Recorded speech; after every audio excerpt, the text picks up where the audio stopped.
Hi, welcome back to Finally Revealed and episode number 34 of Be the Change. It's time for another segment of review. So the next couple of weeks we will be going back and looking over what we have done in a little bit different way to help get us ready to propel forward once again. In this episode, I want to talk about how we do things.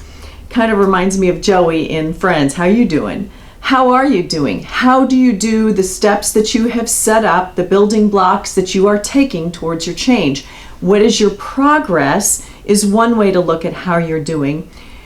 But this episode, I want to focus on actually how you are doing what you are doing and to build in two components of that. The first one is to be present. To focus every day on the steps that you are taking for that day. Not looking way far ahead and not having any regrets or grumbling about what has happened yesterday or last week or last month. But to be present. You will do your best work if you are present, if you are paying attention to what you are doing right now. And men are very good at this, more so than women, because our mind is always running on a lot of different things, but men get sidetracked and busy and looking ahead as well as women. So it helps all of us to stay present. Identify what it is you're going to do, set out to do it, and then be there while you are doing it. Paying attention. No distractions, no mind wandering.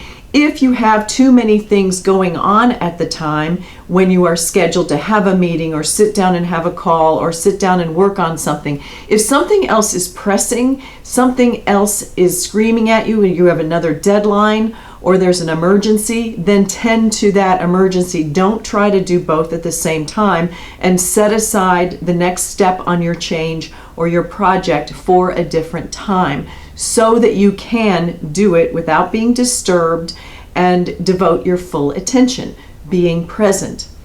The other component of how you're doing things is what is your intention while you're doing it.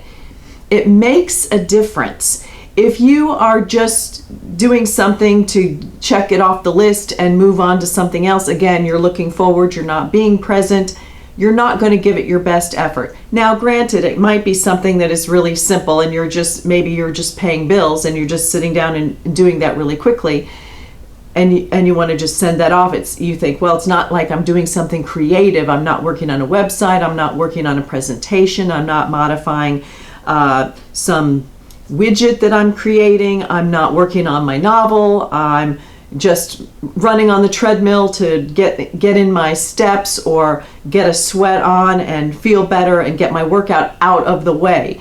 Anytime that you're doing something to get it out of the way or to move on to the next thing, first of all, you're not present when you're doing it. And second of all, your intention is really not helping it. You can help everything that you do if you set your intention that this is going to be successful. I'm doing this because I love it. You might not love the exact thing that you're doing, but you like the overall project that you're doing.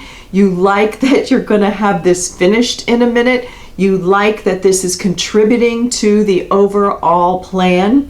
You might not like the fact that you're chopping up vegetables or doing meal prep on the weekend, but you're going to really like it when everything is set. And in the middle of your busy week, you can grab and go from your own refrigerator. You've done that prep work. You might not really like doing a lot of chores, but the fact that things are put away and again allows you time during the rest of your week to do things that are more fun to you, you will appreciate it. So appreciate what you're doing. If you really don't like doing it, it doesn't fit into your change, and you detest it, get somebody else to do it if it's necessary. If it's not necessary, don't do it. Take it off the list. That's a lesson as well. You want to be present, you want to appreciate what you're doing, have a good intention, and get it done. But if it doesn't fit in, 86 it, as we would say in the restaurant business, get it out of there. Don't do it. if it doesn't fit. So this is a good week for this. What are the things that really belong? What are the things that really don't belong? How can we be present when we're working on our change? And how can we set the best possible intention for success? Happiness and success, and do it with joy. I hope this was helpful. If it was, give me a thumbs up. Leave any comments or questions below. Keep going. Subscribe to see the other videos. Share this with someone it might benefit. And come back and see me next time. Thanks for watching.